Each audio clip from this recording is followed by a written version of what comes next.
We are confronted with the biggest challenge humanity has ever witnessed. How can we advance human civilization, survive the sixth mass extinction, and regenerate ecosystems for the future thriving of life on Earth? Humanity is at a crossroads. We are facing global catastrophic collapse. We've crossed 6 of the 9 planetary boundaries.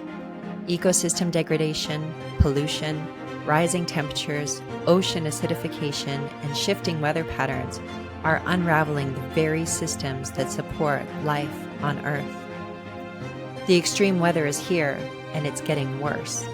Hundreds of billions are spent each year on disaster recovery, and trillions more on conflicts over land and resources.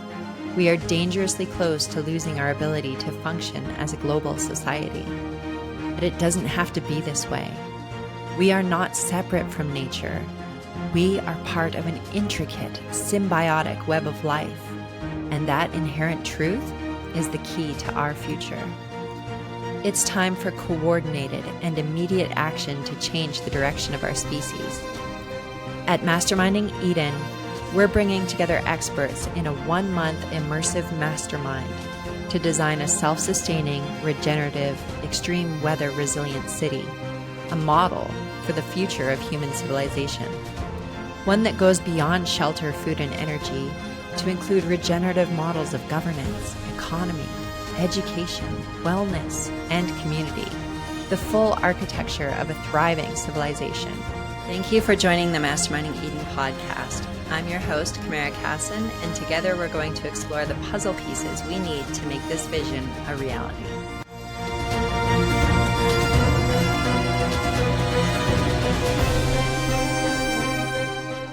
Good morning. My name is Camara Cassin, and I am the founder of Masterminding Eden. And today I'm here with Steve Streetman, who is a regenerative community developer who does data modeling, simulation design, commercial real estate, and cryptocurrency real estate synergies and tokenization. He has a Bachelor of Arts in Music Modified with Mathematics and a Master of Sciences and Applied Mathematics from the University of Maryland, Baltimore. Now, when I saw those two education things, I thought, this is a balanced human, using his right brain and his left brain to connect the dots. And I think that the more we see that in people, the more people are able to access higher levels of thinking and consciousness. I think having the balance is super important. So I think it's really cool. Well, thank you. As far as I know, I'm the only person who's ever graduated from Dartmouth with a music modified with mathematics major. It's just a one-off here. Yeah, I'm curious. So what does that look like? Well, I went to Dartmouth and I expected to be a mathematics major. Mm-hmm. And I took a music theory class my freshman spring, and it opened up a whole world that I'd just never seen before. Remember classical music and how all this was working. And I thought, I have to study this stuff. So there was a rather awkward conversation with my parents about switching from being a math major to a music major.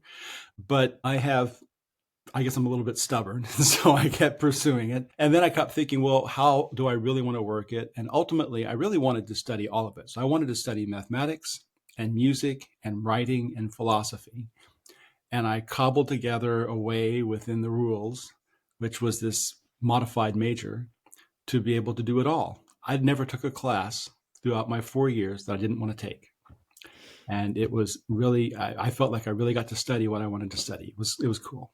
That's excellent. I studied a few different things, but I started with permaculture and earth-based building techniques and alternative energy. I did that at the Ecoversity in Santa Fe, New Mexico. It was a 6-month program that happened back in 2005, I believe, 2004, 2005.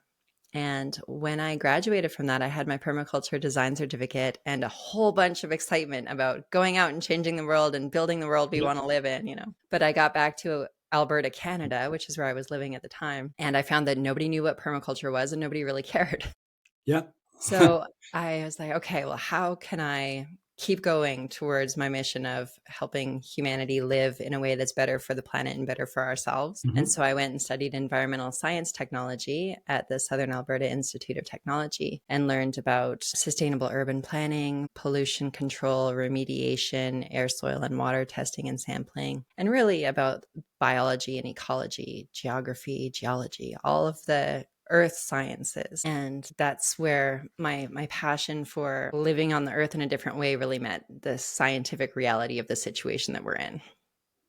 That's neat. Thank you. It always seems like we have a journey that we take, and we take turns at different points, and we never know really where we're going, I guess. I never thought, even as recently as, say, 2 years ago, or maybe 3 years ago, I had no idea about building a community. I was a data scientist, and I had done a lot of work on that. And then I got into real estate, and I was really interested in real estate investing. It was pretty standard real estate investing.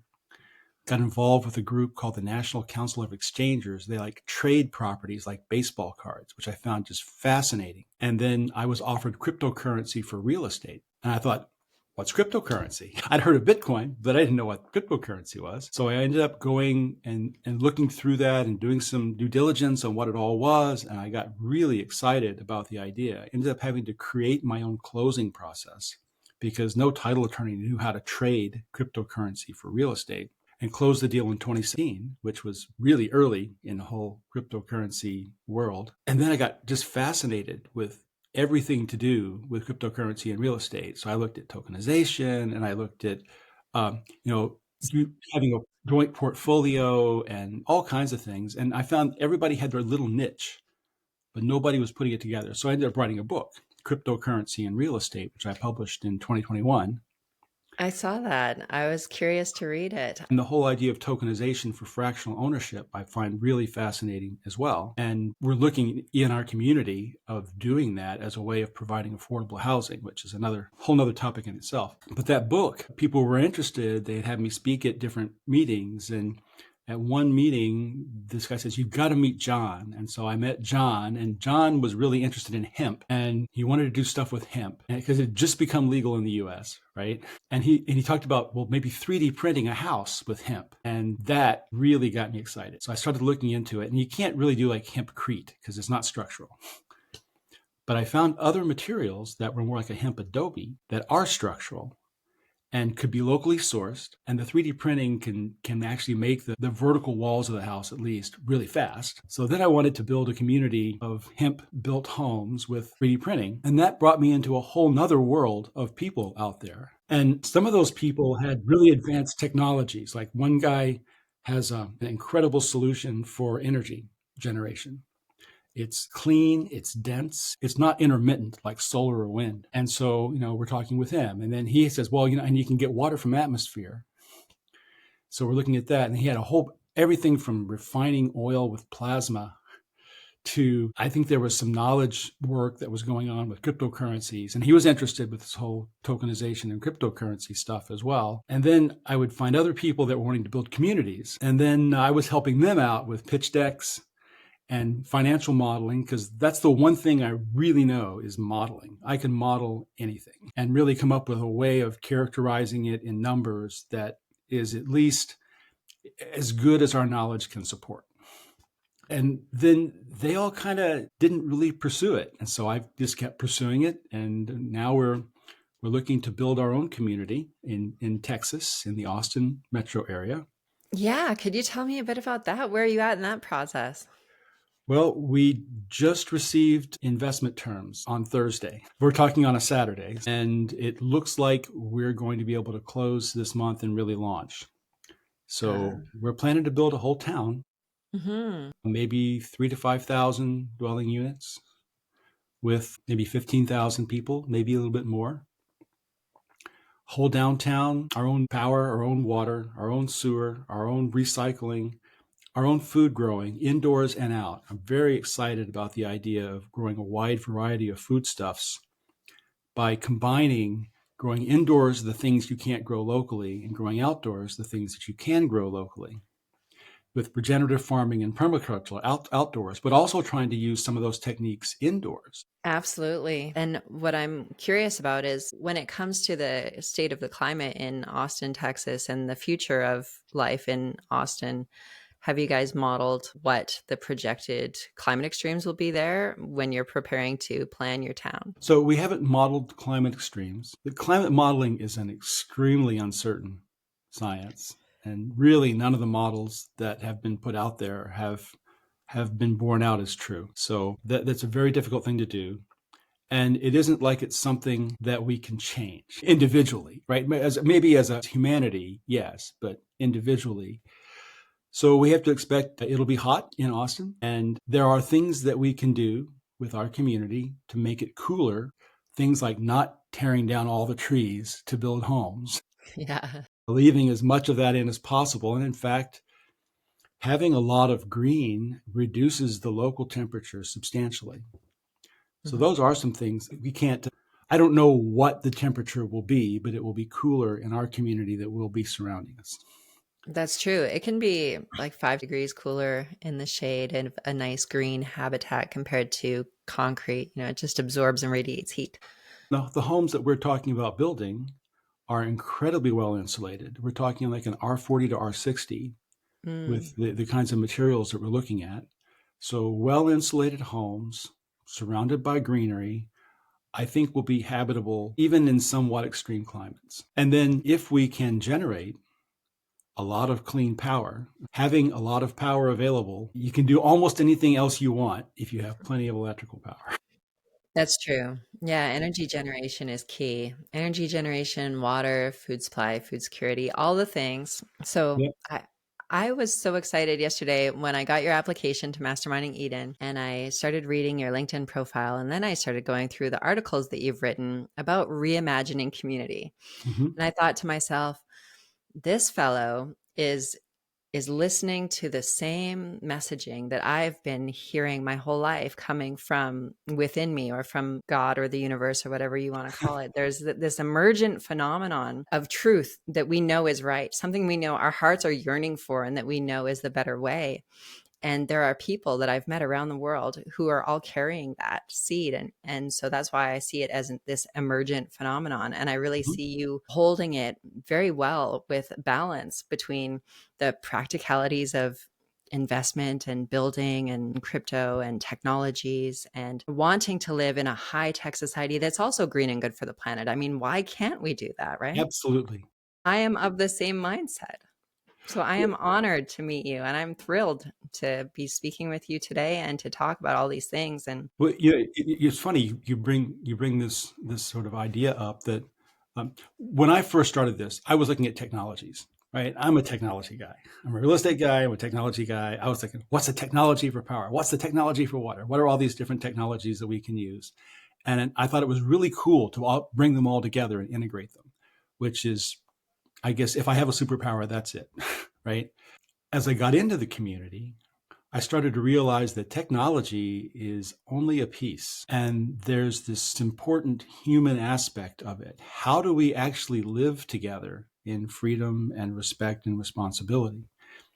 How do we arrange our lives so that we're by default healthy as opposed to by default sick? How do we change the mindsets of people so that we all work together instead of are very distant from each other? And I think a lot of this comes down to community design. it does. Are you familiar with the work of Jacques Fresco at the Venus Project? I've heard of the Venus Project, and I've seen a little bit of stuff on that, and I thought that looked pretty interesting, actually. Yeah, so he was an industrial designer and architectural designer who designed these futuristic cities, but also technologies and airplanes and all kinds of things. But he really was a deep thinker around behavior and influencing behavior through environment. So he actually invented the cage that goes around a fan to protect people's hands from Oh, fans because I think it was his little sister got hurt by a fan and he invented that but told somebody about it who ended up taking out the patent and leaving him in the dust. which sucked for him. But he designed these circular cities, and there's a couple different books that are really interesting that I think you'd like to read, and then there's a couple documentaries that are available online for free. So we are collaborating with the Venus Project at Masterminding Eden because they envision us being able to create communities that are, for one, based on a resource-based economy. And I know that you were talking about energy or other resources being used as the stable backing for tokens, Yeah. instead of the fiat system. So he talks about resource-based economy. He talks about manufacturing in a factory of everything, which is something else I'm really excited to talk to you about because I was just in Austin for Regen World. Okay. You I was there the probably week didn't. before for the Edge Cities conference, but I couldn't stay for Region World. Yeah, Edge City is a good one too, to learn new things and connect with new people, especially in the Ethereum community. But while I was at Regen World, there was this fellow who gave a presentation, and he has a factory in a box that he invented. It's called Creative 3D Technologies, and I'm going to send you a link to that right now so that you have it. And his name is Ethan, and he's brilliant, basically an engineer, probably one of the smartest people I've ever met. But he created this factory in a box that's the size of a big dishwasher or bigger. It's a 3D additive printer that can print ceramic, metal, plastic, bioplastic, algae-based plastic. It can print cells all in one printer because it switches out the heads. It has different heads for all these different things. And the thing prints its own parts so that it replicates itself. That's wonderful. I've thought about that too, that you really want to be able to maintain whatever your manufacturing is with your manufacturing. That's a cool idea. Yeah. So in my studies of science and the environment, tipping points, and Earth's planetary boundaries, I've been really concerned for years, and the concern is only growing, that we are past the point where we can expect to see a stable climate for the next 100 years or more. And we need to be preparing our communities to be truly self-sustaining and less reliant on the outside world. Not to say that there wouldn't be trade, but that if there's periods where trade becomes difficult or impossible, that you really need to be able to provide your own food, water, shelter, power, and your own manufacturing. A closed loop city system. I think most of our cities now are like 3 days away from starvation.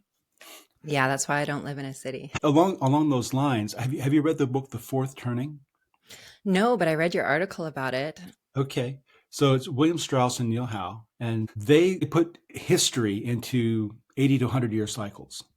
And it makes a lot of sense in some ways. In a nutshell, it's sort of like hard times make strong men make good times make weak men make hard times. So it's like a 4-generational thing, and you go into a cycle.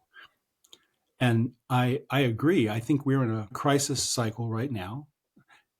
But historically, we know, even though we don't see it right now, that is going to change, and we're going to go into a period of stability.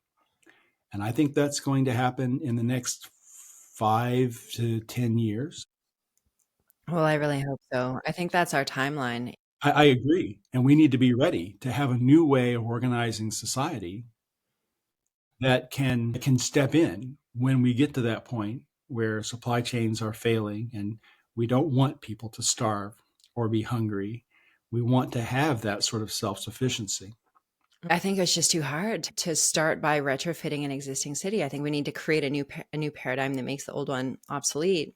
But on a global scale, it's too much for people to handle. There's cognitive dissonance trying to think about it. It's just too big. Yeah. So if we imagine one single place where we could attempt to get it better and right, where we have the food production, the energy production, the water catching and recycling and manufacturing, all the pieces, but not just physical systems, but the societal systems. Because I think the root of our meta crisis stems from two things. One is the trauma inherent in humans from these cycles of disruption. There are more than just this cycle that you were mentioning, but also a cyclical happening of the precession of the equinoxes, which is, are you familiar?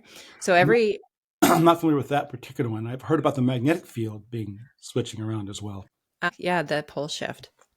That happens. It's a geological phenomenon here on Earth. But there's also the Earth has a tilt. As our solar system progresses around the galaxy, every 26,000 something years, what they found is every 12,600 years or so, there is a collapse here on Earth. So there is places around the planet, such as Machu Picchu, other places in Peru, Egypt, Easter Island, Turkey, India, all over the world, that have these ancient megalithic sites where there is weathering that is thousands of years old, way longer than our current history timeline gives, that shows that either humanity was advanced before and our civilization collapsed because of the mathematics inherent in these structures, and the building of them is such that we couldn't even replicate it today. We can't replicate the Great Pyramid. We can't replicate how they built Sacsayhuaman in Peru. I'm excited to introduce you to this and send you some really cool documentaries. So the trauma from ancient historical cyclical collapses, and then we've got conflict, starvation, tribal wars, bigger world wars, and now we have digital war, economic war, misinformation war. We have distrust, inherent distrust, fear of loss, fear of missing out, fear of being ostracized and rejected, fear of dying. So those are all human fears that we're all trying to process and come to a place where we can feel safe and stable in ourselves and in our community, in our environment. Then we also have the debt-based extractive economic system that is constantly keeping humanity in a state of slavery to systems that were designed to extract. From my perspective, it's an evolutionary process where we had to go this way in order to learn and grow and achieve the level of consciousness, intelligence, and energy that we need to make the transition to the next phase. But how do we go beyond the current economic system into one where it's more symbiotic and reciprocal with Earth and with people, so that we can create true freedom for others? Well, there's a lot to unpack in that. And I agree with everything that you've said there. I think that you can't replace these humongous global systems with a new global system very easily. I think you can replace it locally. And that's part of what we're thinking about doing, is that you mentioned the utility token, that if we generate electricity, we create a token that's backed by 1 kilowatt hour of electricity. It's always will buy 1 kilowatt hour of electricity. And so that really makes it a true stable coin, in the sense that the purchasing power remains stable. And then everything can be measured in terms of electricity to produce. And so now you really have a unit of account that's different than the dollar. I think of that as a backup financial system, and other currencies as well. If they keep just printing them because they're not backed by anything, then that's going to fail sooner or later. It always has. The Romans debased their money and Rome fell. All these different places have had issues.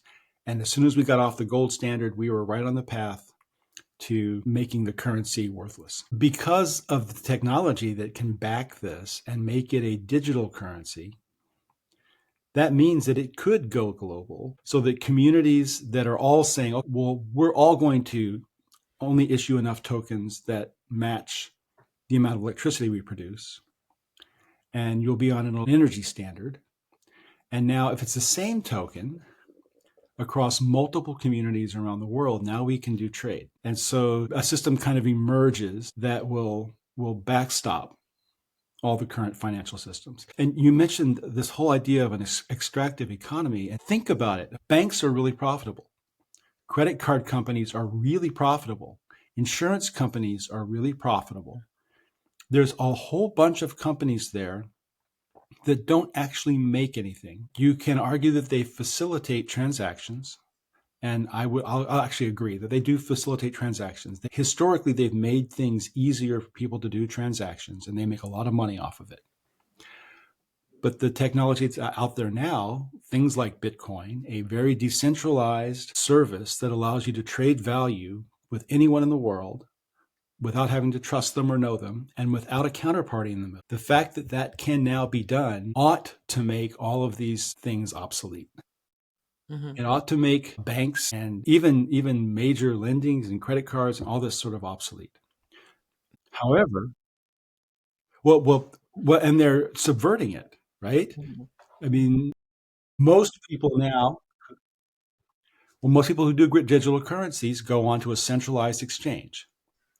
A centralized exchange is a counterparty. They take a piece of every trade that you do and they pull everything centralized. Whereas the cryptocurrencies are decentralized and robust and can be in a much better way, they re-centralize it into exchanges. There are now blockchains out there that are supposed to be more legal. They're more, and the only validators who are allowed to be validators on those chains are registered financial entities. So they've taken back control of the blockchain of those blockchains by doing that. Now, Bitcoin is the exception. I think there could be other exceptions, but it's the only one that's gone far enough in the decentralized world and maintained it that way to be well. And I'm not a Bitcoin maximalist like a lot of people are, but I have to be very, very impressed with what it's done. So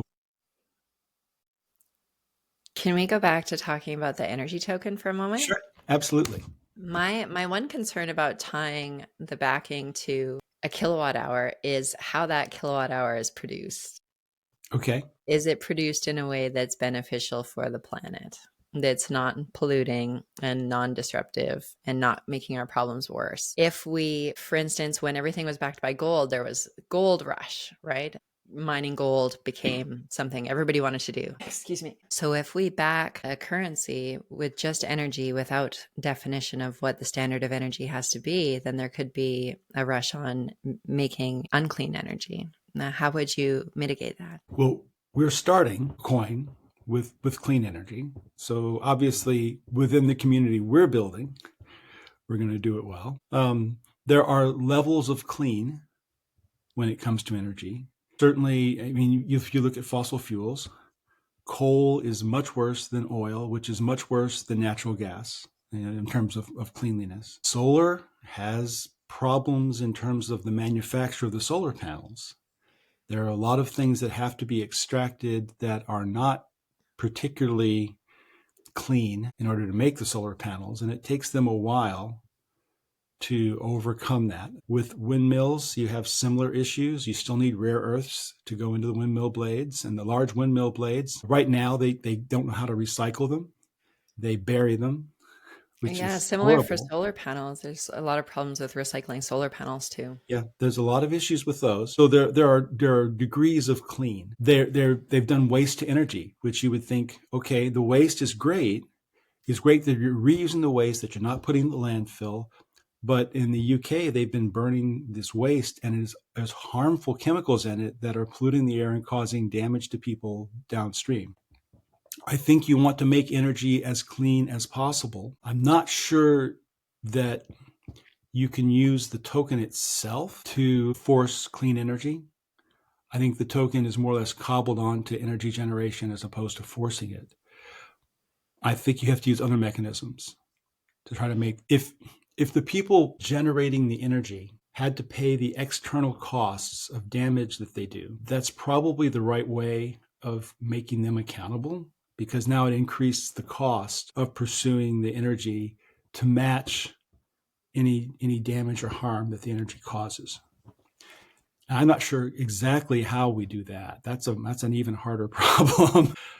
I've been thinking about a regeneration token where different things are tied to how much they regenerate or are positive for the planet, basically a net positive effect. And so clean energy would definitely fall in that regeneration token space. So I'm also an environmental science technologist with Regenerative, which is a company that builds biorefineries that take waste biomass, such as wood waste from lumber mills, or agricultural waste such as seed husks and hulls or stalks, even hemp stalks. And we put that through a pyrolysis process and make biochar. And the emissions from that process, the carbon, is bubbled through the algae pools And the Okay. algae eats that carbon dioxide and it helps grow more algae in the sun and Right. water. And then we take the algae and we put it through a digestion process. Mm-hmm. And it produces methane, and which can then be sent to a generator to produce electricity. When it's burned through combustion, those emissions again are captured and sent back to the algae. And the digestion of the algae produces these biostimulants, which are basically superfood for plants and for Mm-hmm. soil microorganisms, because we have multiple different crises happening. Oh, Like we yeah. have the health crisis, which is really what we're eating and putting in our bodies and what we're exposing our bodies to. And then from the industrial agriculture practices that we've been doing, we have been mining the soil, stripping of its nutrients, poisoning it with pesticides and nitrogen-based fertilizers, Yep. and causing dead zones in the ocean because of the nitrogen and in the rivers. And so these biostimulants, when you spray them on plants and on soil, it feeds the plants, but it also feeds the soil microbes. And the soil microbes can then create that symbiotic regenerative environment for plants to get all the nutrition that they need from the soil itself, especially when you combine that with regenerative agricultural practices. Right. So in the Regenitech Earth Power Lodge biorefinery, we've taken a waste stream, which is currently limited to dry biomass waste that's high carbon content, low moisture content, Mm-hmm. and created a carbon negative process that produces electricity, organic food, and restores soil. And so that is something that can contribute to a regenerative token or an energy token that is truly green and good for the earth and good for people. I think that's really fascinating. I would love to know more about that process as well. So I think that's something that we may want to incorporate into our community. Absolutely. Absolutely. So a couple days after Earth Day, we're doing some tours at the Montana prototype unit near Kalispell. You're invited. Kalispell, Montana. When is that? That's Earth Day, you said? Yeah, just after Earth Day. The tours we're doing are on the Tuesday, the 22nd. I'm definitely going to throw it on my calendar. If I can get up there, I certainly will. That would be cool. That would be wonderful. I would be happy to pick you up from the airport and drive you around and tour you personally and introduce you to Michael Smith, who's the genius behind the entire thing. Okay. I've been collecting technologies too, because just like you, I'm a weaver. I started with the technologies and the systems, and then I see the big picture and I find the puzzle pieces and I want to put them all together. But sometimes it feels like it's too much for one person, which Mm-hmm. is why at Masterminding Eden, the idea is we bring all these puzzle pieces together and we see how they interlock, which Yes. systems can work with each other. And you're talking about having your energy and your recycling and your permaculture all coming together in some ways. Mm-hmm. And I agree with that. And I think there's other systems culturally, like education and wellness and community all come together as well. So there's a bunch of things. It feels like we're trying to bite off such a huge chunk by building a whole community, but I'm not sure that you really want to go less than that. I don't know that you can do it any other way. Like Yeah. I've given it some really serious thought over the last 20 some years. And I think that you have to start with a bigger community because of efficiencies of scale, Yeah.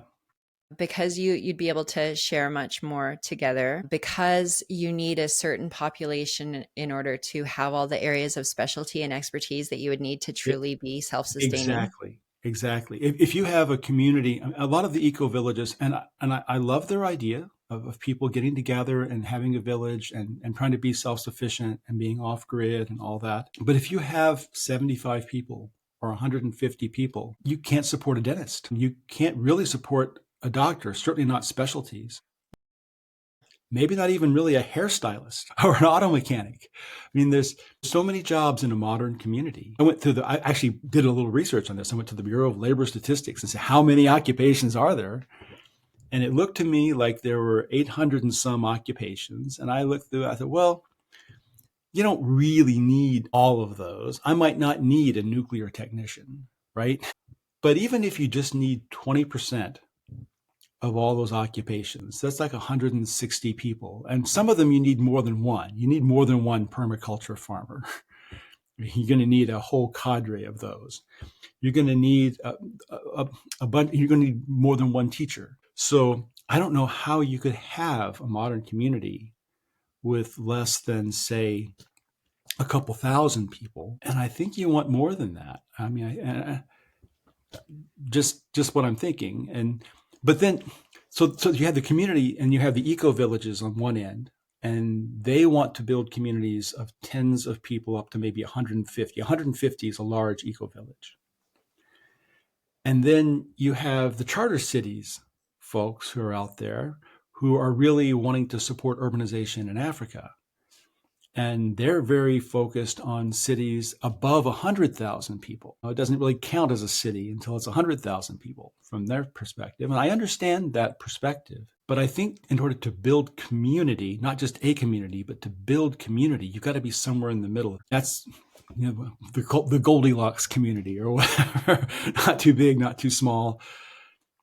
And I was talking with a gentleman from Tipolis, and he was saying, well, the two nicest towns that I've seen are both around 25 to 30,000 people. And that's completely anecdotal.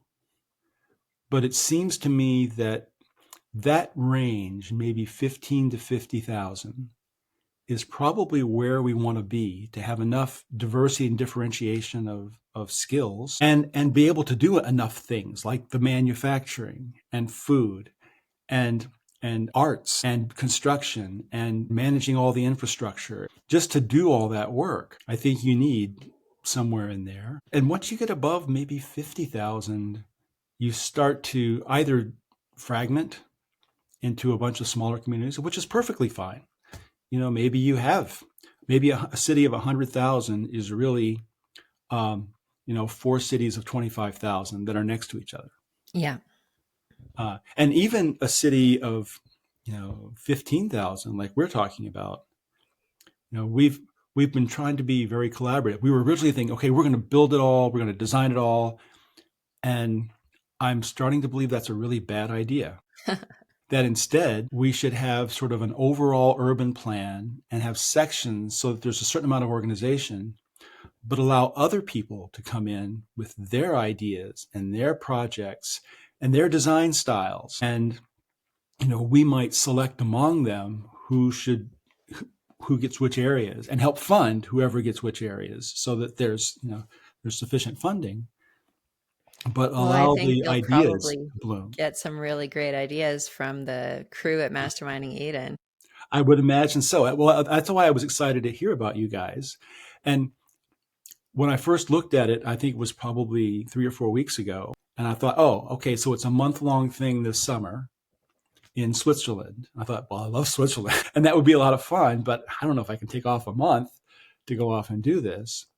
And then I was prompted again by a colleague to take a look at it yesterday. And I saw you've moved that out a year, which I think you're really smart to do. But more important for me was that you're building this continual collaboration. And that's something I'd really like to be part of. And so I signed up and here we are. But I'm excited to be reaching out to people who are thinking along these lines and trying to have ideas that I come up with tested with other people's thoughts and help people help find the flaws and make the ideas improved. So like we were just talking about the energy token. And so maybe there are things that we have to do differently with this idea of an energy token. And I'm very interested in 3D printing the homes, but I've had people say, well, no, you don't want to do that. It's, for one thing, if you build these really strong walls and build all the walls that way, it's going to be hard to remodel. And so I'm like, well, that's true, because if we build a structure that could conceivably last 1,000 years, we don't want to lock ourselves in to today's way that we use the building. Well, perhaps we don't want to lock people into a specific building. See, I have an idea where somebody becomes a member owner of the whole and could technically move from one place to another and still have their housing secured. So that's actually very similar to our stewardship model that we're looking at for ownership, where people would, whatever they're into, they would have some equity, but that equity would be fractional ownership that then could be transferred into fractional ownership in another place very easily within our community. So I think those ideas are really synergistic, but it's not even just that someone might want to move. When people built houses 150 years ago, they didn't put closets in them. You had wardrobes. Now we have walk-in closets because we have more stuff. There are people who've built 2-story living rooms, and I think a lot of people are finding those seem cold. And there's that huge space, but it's not really a comfortable space. It's Just also it's exciting. inefficient to heat all that air. It isn't. So I think people will want to change the use of the homes. And so if interior walls can be deconstructed, I mean, they're actually modular so that you don't have to tear them down. You can just deconstruct them and reuse the walls in another place. Now you can reconfigure the house. It's intended to be reconfigured as the way you use it changes over time. Maybe it's not even a house. Maybe it becomes a small factory, or it becomes a group living home, or it becomes there's all kinds of things that could happen. And maybe the outer shell is somewhat fixed and stable. So you've got a roof and walls, but the interior can be something of a blank slate I that agree you with could that. change over time. Yeah, I think that's really smart. And I love the idea of building to last 1,000 years. That's what the ancients used to do. They built things that have lasted 10,000 years and more. Yeah. And that's the time scale we should really be thinking about. How do we keep our civilization going for thousands of years and keep people sheltered and safe? Why are we wasting energy building things that only last 50 years and then have to be destroyed and cause pollution and then rebuilt? It makes a lot of sense to build with materials that can last, but also the durability and strength is super important when it comes to extreme weather. Yes. As our climate temperature increases and the weather systems change, we're seeing an increase in extreme storms. And really, one of the most devastating parts of that is wind. So, I was wind, just talking with some friends. I was in Dallas last weekend, and they were talking about straight line winds of 80 miles an hour, which they really hadn't seen before. Mhm. And we're talking about hail that's no longer golf ball sized, it's more like basketball sized. And none of our homes are built to withstand hail like that. Yeah, and the solar panels aren't either. That's true. Yeah. So we need to build for the worst while preparing for prepare for the worst, build for the best, right? We need Yeah. to balance those both together. So that's why we have these 18 different focus groups at Masterminding Eden, and why each person is also in a multidisciplinary group that's combined of all the different experts together. And in that way, people, for instance, in the energy field can put up all the different energy options, solar, wind, geothermal, molten salt reactors. That's one thing that I didn't see in your articles. Do you know about thorium molten salt reactors? I know about thorium reactors, and I sort of group that with the nuclear, right? Because it's radioactive thorium. I actually did a lot of work with the International Atomic Energy Agency a few years ago. My focus was risk assessment for nuclear terrorism, but I looked into a lot of the technologies and their potential for misuse. And these technologies you're talking about, like the thorium salt and even the low enriched uranium reactors, have very low potential for misuse compared to what we always had before. If we can get the ability to license these reactors, which is the hurdle everywhere, but especially in the US, then I think that's a huge potential for energy sourcing. Yeah. So just to back up to what I was saying before I went on the tangent about MSRs. So the energy group puts all these different energy possibilities in the asset library. Like they talk about all of them, the pros, the cons, the new innovations, the things that can be done. And they say that they decide, well, we really love this new style of turbine. It's bladeless, spins, and it opens and closes based on the wind speed. And we think it's fantastic. And we want to incorporate that. And so they take that to their each of them takes it to their multidisciplinary group and they say, okay, today in energy, we looked at these turbines. We're really excited about it. We want to talk to you about that. And so they put it forward. And in the multidisciplinary group, the doctor or the human health specialist says, well, how is this going to impact human health? Is there vibrations or frequencies? What's the electromagnetic discharge, environmentally? And then the ecologist says, well, what about the birds? How is this going to impact the birds? The structural engineer says, how much force is this going to put on the building? What is required to anchor this? The architect says, how can we make this beautiful? How can we incorporate this into the building? The indigenous wisdom keeper has his own thoughts on it. And so we get like that really broad perspective that maybe the energy person didn't think about. And it really wasn't their job to think about. They're trying to figure out how to do energy well. Mm-hmm. And they need that cross-disciplinary group. Imagine if we had done this during the Industrial Revolution, when we're building mills and we're polluting the waterways and we're polluting the air with the smokestacks. If we'd asked these questions, I think we would have done a lot less damage. Well, you can't know what you don't know. And so now we know, and now we should attempt to do better, which is why people like you and I and others are trying to weave together these ideas into new communities and new solutions for the planet. But as I was reading in one of your articles, and I really encourage everybody who's listening to check out Steve Streetman's Medium articles, because he's given a lot of thought over more than the last year to many different aspects of a reimagining community. And in one of these articles, he talks about where are we going to be able to build such a place? Now, in which environment is it going to be feasible because of the bureaucracy, the overreach of governments, and the regulatory issues that just prevent new things from emerging. And I thought you could perhaps speak to that for a minute on areas that you think are positive for trying to attempt something new. So that is a really, really big question that a lot of people are wrestling with. And they take different approaches to it. And to kind of see what's out there, again, you go to the charter cities approach, and their idea is that you have to get a charter. You have to get special permission from a country to be able to have special laws or special rules and regulations or whatever for your particular area.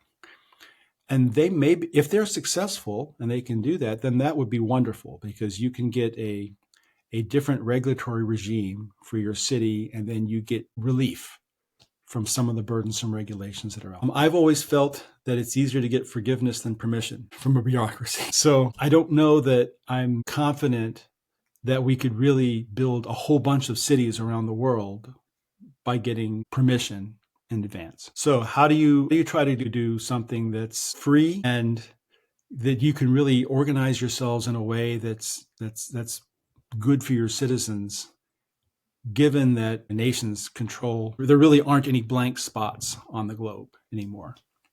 And they're the folks who like to do the seasteading. And for people who would want to live in the middle of the ocean, I think that could be a very great opportunity for governance. I don't know that I'd want to live in the middle of the ocean, especially during a storm. You'd basically have to have a floating island capable of supporting the population. It would be truly closed loop. Jacques Fresco from the Venus Project actually designed a couple floating cities too. It's a cool idea. Yeah, I think that's like the next level. Like that's way beyond the complication or the complexity of building a land-based place. I think that there are places in the world that are less controlling. Now, the United States has quite a wide variety. California is incredibly controlling, so is New York, so is Illinois. But Texas, where we're planning to build, tends to be a little more hands-off. There's things, for example, in Texas, a county doesn't do zoning. They don't tell you what you can build where. That's relegated only to cities.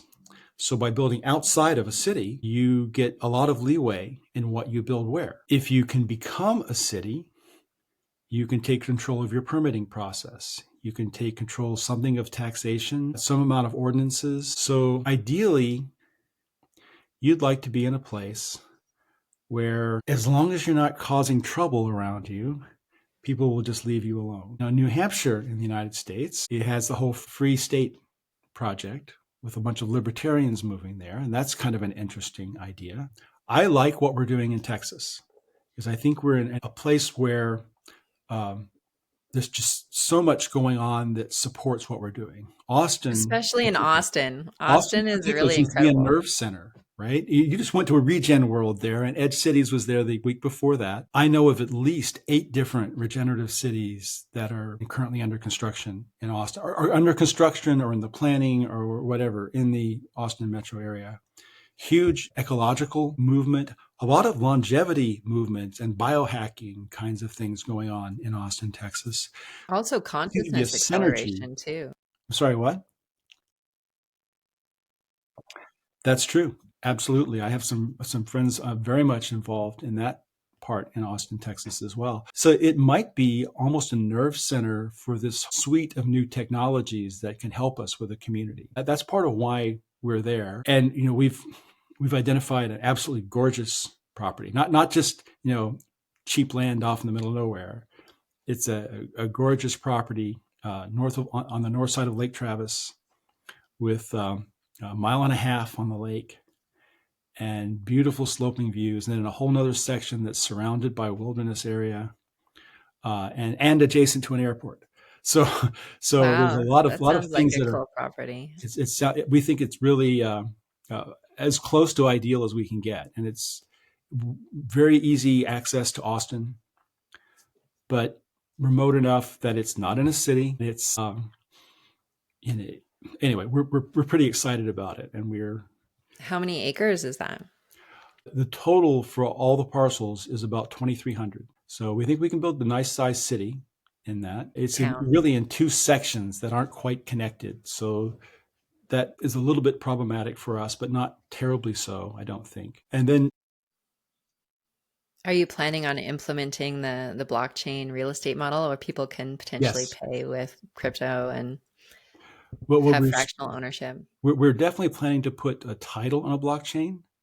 And we have ideas about incorporating a lot of additional information, like a digital twin for the entire city, every property on there. So now you really have as-built drawings and information about the property, which, think about it, 300 years from now, people are still living there. You would still know what's going on inside the walls Mm-hmm. because you've captured that information.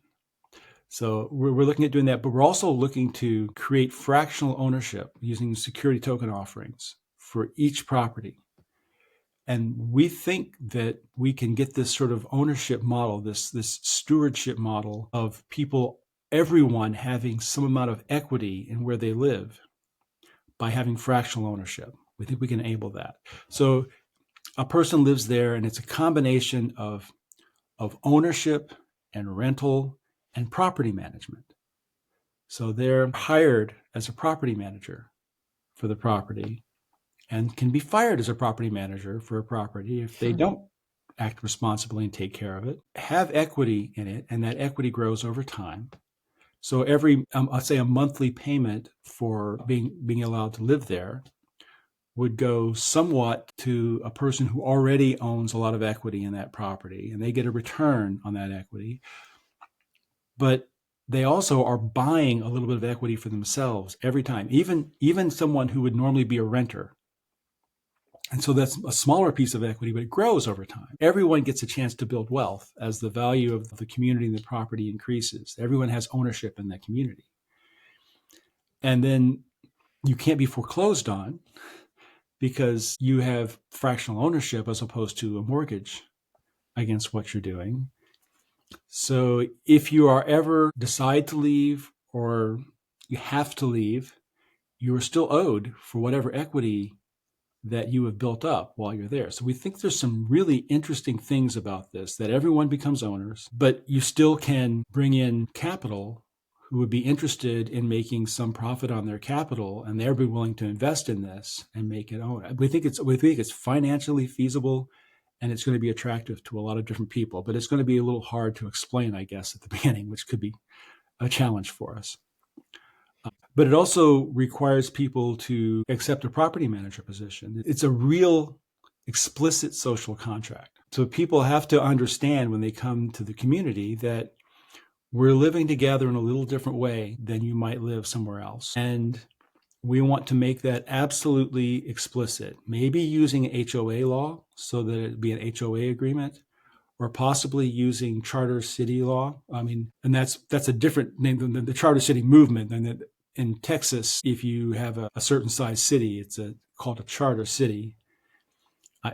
I may have that wrong, but I think that's right. And so you can always have the ordinances of the charter city, but we need to make it everything small enough, all the laws small enough that everybody can know all of the laws. Could we pause for just a Sure. moment and take a bathroom break? Absolutely. So I'm curious where you're at in the planning phase for your community in Austin. Have you already started making a plan for what it might look like? Do you have architects and engineers involved, or are you still in the pre-planning phase?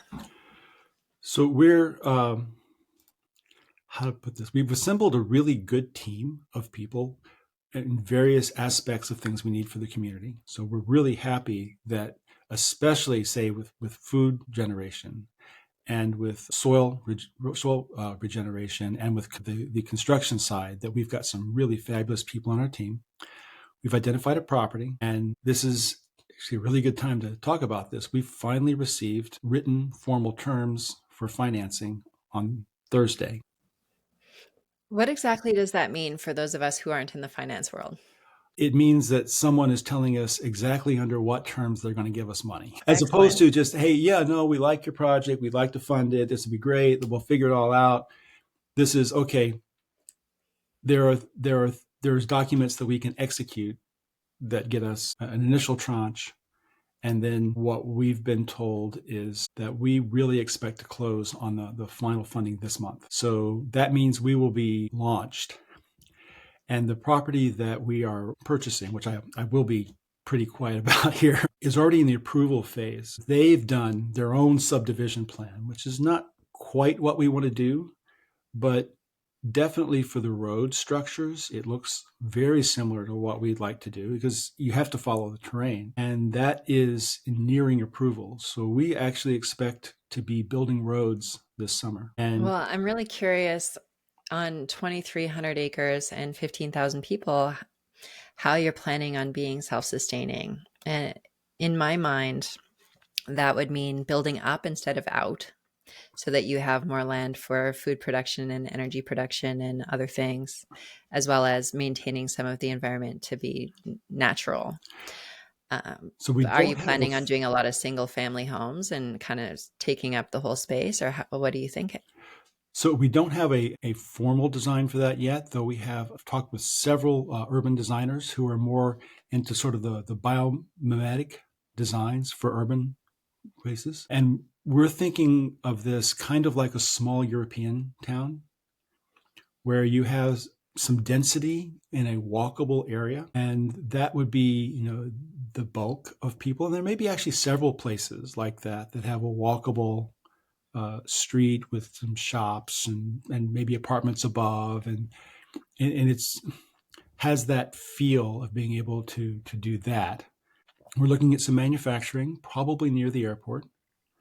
We're looking at indoor food growing, and we want that to be spread around. It's not one place, but spread around through the community. So there's food all over the place.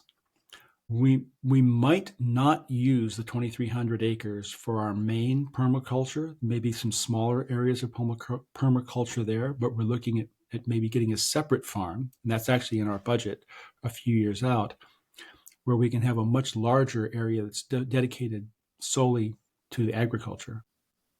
Mm-hmm. And you're familiar with regenerative agriculture, yes? I am.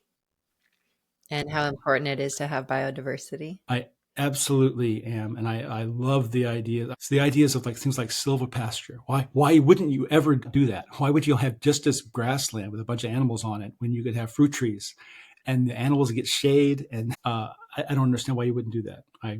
I understand the value of cover crops and no-till farming. Side anecdote really fast. For a while there, I was doing some work for a large seed development company. And I was helping them understand in their nearly $1 billion a year test program whether their new corn and soybean varieties were growing well because of the genetics or because of the weather, which is a really hard thing to figure out, actually, because it isn't just that genetics and weather, but there's epigenetics. So depending on how it works, different parts of the gene gets expressed, but I won't go into all of that. But the guy I was working with said something that absolutely struck me, that I didn't really understand until later. He talked about the farmers in Iowa and the pride they took in their neatly plowed rows on their farms. And I thought, that is a cultural thing that we will have to overcome to Like get to lawns. regenerative farming. So it isn't even just that regenerative farming would ultimately provide better results and returns, because I understand it takes a few years, but once you really get the regeneration working, that you actually get higher yields. It's true. But higher yields, or at least more profit, because if the yields aren't higher, the inputs are so much less in terms of fertilizer and irrigation that you have a much higher profit. But the aesthetics that these farmers have grown up with, of these, they find these plowed lands beautiful. This Yeah, that's stark what they're used to. It's soil with habit. with no plant on it at all, they find that beautiful, and then they put crops on it. That really occurred to me that's something I wouldn't have thought of as an impediment to regenerative farming, but Yeah, it is. so that's one of the reasons why it's important that we address not only the physical concerns, but also the cultural and inner healing work. I founded a crowdfunding platform called Uh-huh. Visionary Fund, where people can raise money for personal growth and visionary projects. And the reason why is because I think they're inextricably linked, that somebody needs to do their own healing process and growth process in order to really step into their path of purpose and achieve these visionary ideas. And so people need to be re-educated, but in a gentle way that helps renew their curiosity and helps them to question. People get habituated and programmed into what is supposed to be right, and then they have a hard time seeing anything new. Right. It's the cognitive dissonance. They call it the Overton window. The Overton window is the area in which you're capable of comprehending and understanding without it being too far out. If something is too far out, then it's outside of your Overton window. But the Overton window shifts in certain situations. It does. It can happen from personal tragedy, where something happens that makes you shift your Overton window. It can happen through collective crisis or tragedy. Mm-hmm. And what they say at Dark Matter Labs is that we want to create these potentials or these proofs of possibility, so that the proof of possibility exists outside of the Overton window, Mm-hmm. like what we're doing with Masterminding Eden, or what we're doing with your project. The vast majority of people don't understand why it's so important. It's outside their window, and it's over here somewhere, right? But when there is a crisis or a personal transformation, their window shifts, and suddenly that proof of possibility is now able to be in that window. So we need to help people shift their consciousness through various means, which is why it's so important to have healing and personal growth and spirituality in some sense or another at the center of your community, not in a denominational way. Well, and you talk about the shifts, and it isn't just the shift in the farming. Mm-hmm. Right? If you want to sell your crops to a processor, there's a lot of processors who will not accept you unless you do 500 million pounds. Right. So if you're too small, you can't go to these processors. So you have big farms going to big processors, to big food, to big grocery stores, and they're all freaking huge. And they're all global. And when you make that much of anything, your market has to be global, at least national. You can't just be local. So I think we have to create a whole new food distribution system, not just whole new farms. And so if we can grow a wide variety of crops, and have them all go locally, whether it's our own grocery stores, which obviously we have, but also local. We can support the communities around us, because there is a big market for organically grown produce and really healthily grown foods. And especially if you can make those at a reasonable price so that it's not some huge markup because it's organic. Mm-hmm. There's a huge demand for that. But you also need those food processors, those first level food processors, the people who do food dehydration, the people who do jams and jellies or sauces or extracts or teas or whatever it is they're doing. If you have that whole group of people who can do that on small scale as well, and I think that's going to be an industry in our community, food processing at sort of this mom and pop level. We have this idea of providing commercial kitchens available to entrepreneurs within the community, so they don't have to get their own space. They can kind of share spaces and be able to do their products with really high quality equipment, and then sell it locally and sell it, within the whole Austin area. So we're contributing to the whole Austin area, not just to our community. See, what I was thinking, or what I see would be really positive for the future of humanity, is that everybody in the community collectively owns the food production systems, right? So you're not paying for your food. You're not selling it. You're just eating whatever you want when you need it. And if you are selling it to outside people to bring money into the community, then that would be shared cooperatively through the entire community of people who have invested in the project, because they co-own that facility. And in that way, some of the problems around the extractive capitalism and consumerism can be addressed, because we can make things as they're needed for people that need them when they need them. And when they don't need them anymore, that it goes to someone else. I would love to make that work, as long as we find the way to incentivize people to make more and to work harder and to create.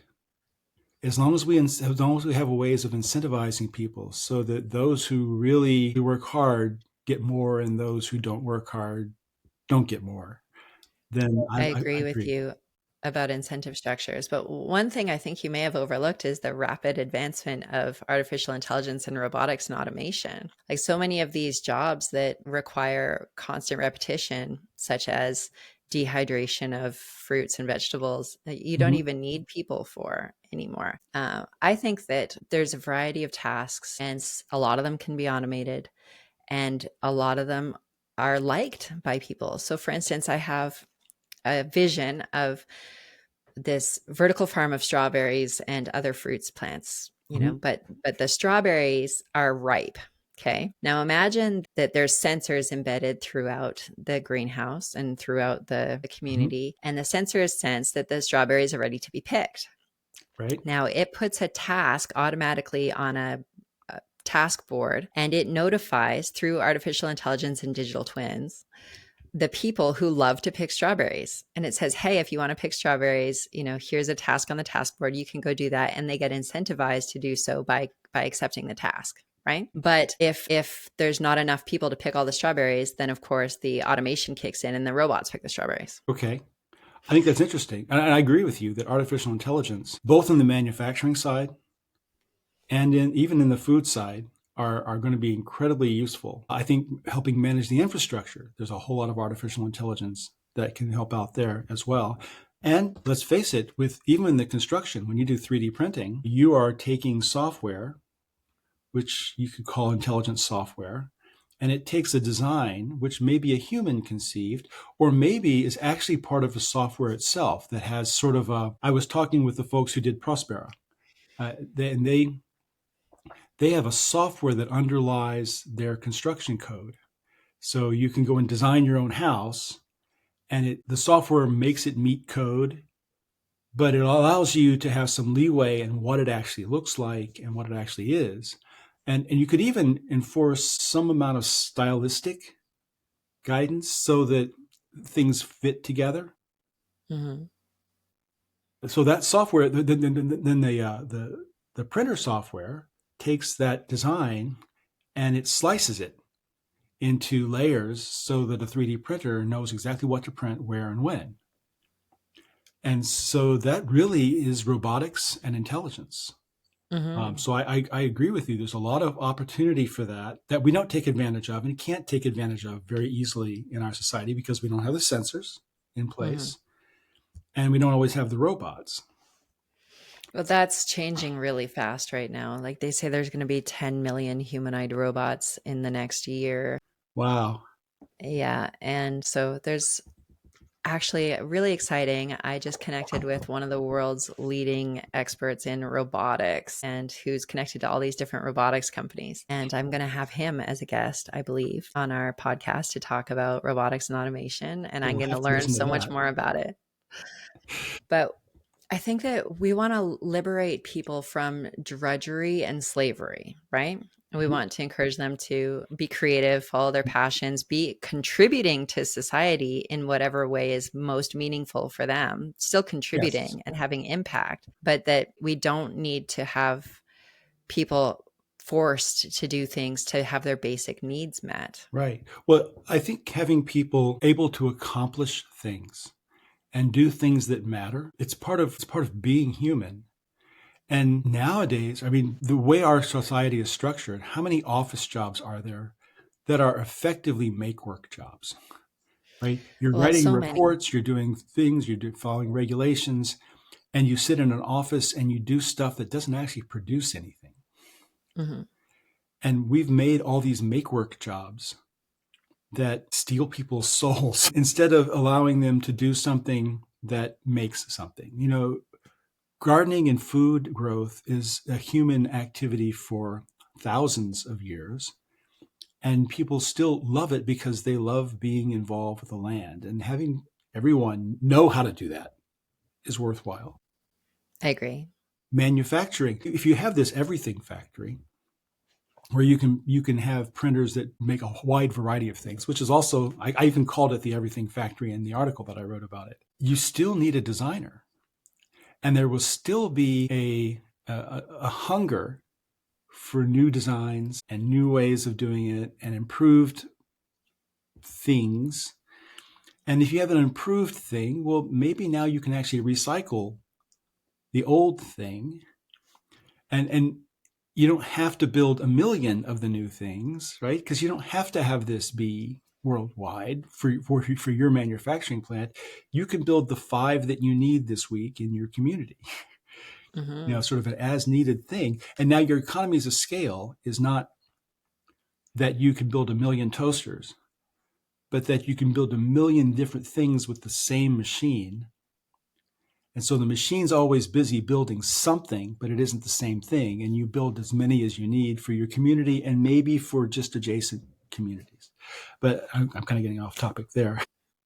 No, that's okay. I agree with you. I agree with you 100%. And there's still assembly and quality control and design and creation. And so I think that this blends into education and the transformation of the education because we have been indoctrinated for industrial manufacturing and the Oh, consumer yes. economy, right? So the reason we have schools is to teach kids to be good workers, not necessarily how to think or how to follow their curiosity or their passion. If a child has good parents that encourage and good teachers that see the Mm-hmm. promise, the brilliance, the special uniqueness in them, then they often help them go down the path that is best for them. But not everybody has that. So when we shift education to more easily allow people to follow their curiosity and creative tendencies, I think we're going to see people becoming a lot more competent in things that they love and want to do. I think you're right. The whole idea of you salivate at the bell or you change classes at the bell and you do whatever's there, it's absolutely an industrial classroom. I'm not even completely sure that there should be a school as such. That maybe the farm is where you have some of your classes, and maybe the 3D printing center is where you have some of your classes, and maybe you are at a construction site and that's some of your classes. And maybe there is a place for a classroom where you're going to study philosophy or reading and writing some of the basics, arithmetics, that sort of thing. And children are not regimented according to ages. While they're kind of loosely structured that way, some kids learn to read faster, some kids learn to read slower. Some kids are better at math, some kids are worse at math. And being able to push a child to, or encourage a child to excel in whatever they're excelling in is great. Building up some basic skills is great. I hate the idea of this 30-child classroom and you sit there for 8 hours a day. A child having to sit in a classroom for 8 hours a day, and then getting homework, Unnatural. and then getting homework, which they know you don't need to do, but they've all decided you have to do, is just awful. And I'm going to say with teachers as well. While I think there is some limited need for full-time teachers, especially maybe with younger children, I think everybody ought to be a teacher. Everybody has something to share and something they've learned that they can pass on to others. They should be obligated to pass on what they know to people, whether it's an apprenticeship or whether, and it isn't like you have to be a full-time teacher, but maybe you do something and, you spend a couple hours a year sharing your knowledge with people who are younger than you. Especially our seniors who get to the point where they're more infirm and maybe retired in senior living homes. I don't want to force them to work full time, but if they could spend a little bit of time with children, teaching them about their life experience, then they would feel valued and needed and accomplished. And the children would get the benefit of that experience, which it kind of disappears these days. So I don't know how to structure it. I have some ideas. Good. And that's why we're bringing together the education team too. But exactly. I think that artificial intelligence is really going to support a lot of these logistical and coordination issues. So when I look at the possibilities in AI for education, I see the potential for a person to have their own unique artificial intelligence assistant that knows them and their preferences and their education and what they're working on and their communications, but it's quantum encrypted and locked to you. So it's not like everybody gets your information, but it's basically your own digital twin of all of your knowledge, your interests, what you love to eat, what you're good at, who you're talking to, what project you're working on. And it's all basically your digital life and impression of you. And it could be utilized for many different things, but one of them is education, because when that system, it's like an algorithm. When that system sees that I am interested in something, it prompts the next thing. Like, oh, you're interested in robotics. Well, there's a robotics class happening tomorrow in the community center you should maybe go to. Or if I say, who in our community is an expert in coding for the robots that pick strawberries, whatever, it would be able to tell me from the community list who is an expert in that field, because it knows, it connects with the community hive mind computer. And so it's important that we have these decentralized data systems and computation that supports the collection of knowledge to be shared amongst others and can also support with the coordination and education. I like to think of it like my son, Perseus. He is 11 and he's very interested in robotics and game development and such. He's a very technical boy. And if he was watching, if we had this system in place where he had his own personal AI assistant that was embedded in his device, then when he watches a video on how to build a certain thing in a game, then it will take him to the next level, the next piece, and it'll support his progression and also encourage side streams of things that are important, so he can naturally follow his curiosity until it ends. And then whatever the next curiosity is, it helps you engage all the way through it. That can be providing new videos, in real life seminars or classes, connections with people, connections to articles or studies online. And then when we can pull in decentralized science and data from around the world, we can create entire knowledge banks of real-time data and ancient wisdom and expertise from all these areas. So I'm really excited about that. The other thing I think that it will be really helpful with is governance. So AI supported governance, not that AI is doing our governance, but that it's supporting us. because it seems as though the elected democratic process is broken because it's controlled by the money and the people with the power instead of really reflecting a person's personal preferences and choices. And so what if we had a system whereby we had participatory governance where there's different levels of decisions? In my mind, and this is just my idea, is that we could have 3 different levels of governance. The first level would be human must vote themselves. Okay. And those are issues that are moral and ethical and affect everybody in a community. And we would try to keep that down to like just a few votes per week. But you would get a notification on your device and it would say, you need to vote on this topic and here's what's happening. And your personal AI assistant that knows your preferences will educate you on the pros and cons on that vote and how it relates to you. Mm-hmm. And then you cast your vote. And the second level would be human by proxy, which means that I can assign my vote to somebody else that I trust in a web of trust that has merit and trust in that area, such as say it's yourself. Say that I trust you to make decisions about blockchain and real estate. So if there is something that comes up that's related to blockchain and real estate, I want my vote to align with Steve Streetman's, but I can take that back at any time and assign it to somebody else. And you wouldn't even necessarily know that my vote is aligned with yours. Mm-hmm. And in that way, we can have anti-collusion, which means that people can't pack up together to force an issue. It makes it more non-corruptible. And then the third level is basically just logistics. So that can be where our AI digital twins know our preferences and what we need and when we need it, and just input that into the system for us. For example, say we have a community commissary or kitchen, an area where obviously each residence has its own kitchen. But perhaps there's also a communal area where people can come and share meals. 3 meals a day are offered. You can eat whatever's there.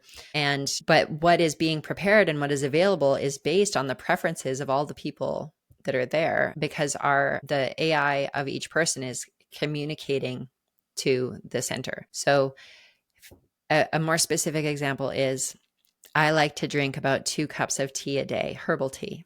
Okay. I drink a chamomile tea or a rooibos chai or a different tea. And so by knowing how many bags of tea and what kind I drink, and the system knowing what each person drinks, it can report to the central ordering system, which will then order the correct number of bags of tea that are required at the community kitchen. So in these ways, I think artificial intelligence is going to begin supporting us to be more sovereign, more efficient, and coordinate much easier. Even when it comes to tasking, that same AI assistant, as I mentioned before when I was talking about the task board and the strawberries, like it pings the people who want to pick strawberries and they can go do it and they can accept that task. But the same system could notice an issue in the turbine room and notify the engineers that have been working on that turbine that there's an issue that needs to be addressed and that somebody needs to get up there.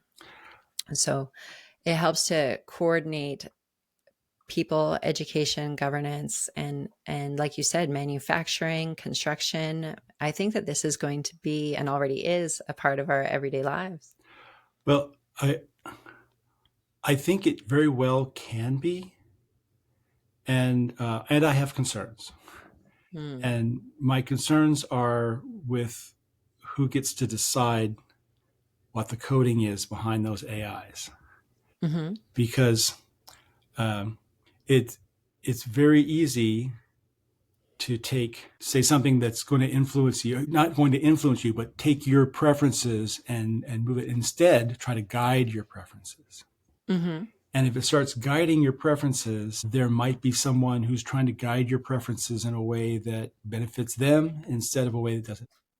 That's already happening.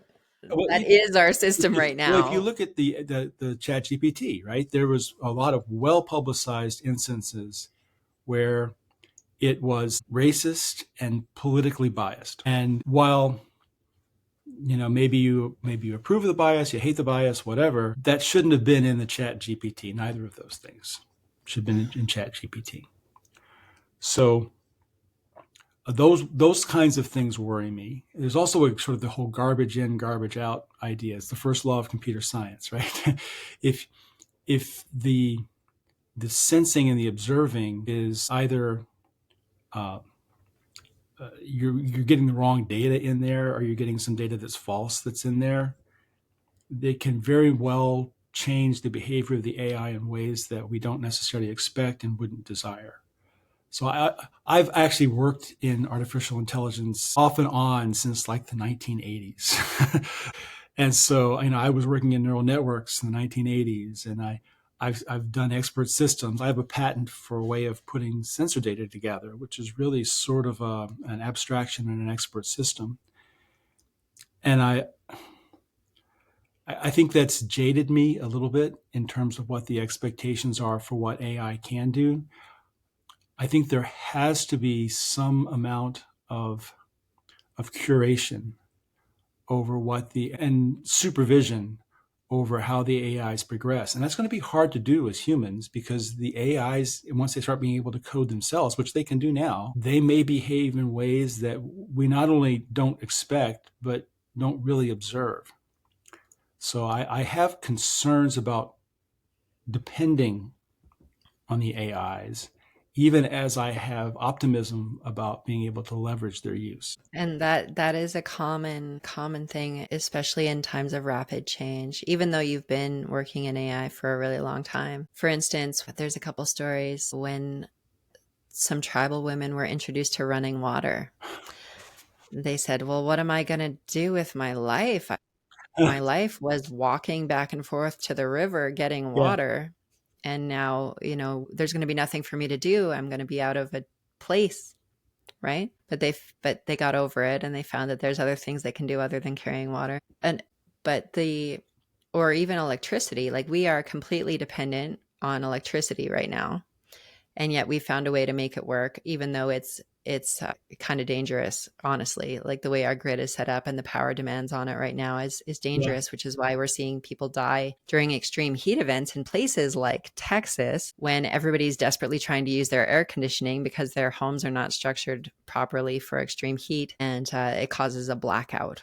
Or if there's a sudden cold front and everybody's trying to use heat, and there are extreme demands on the systems. We are already dependent on technology.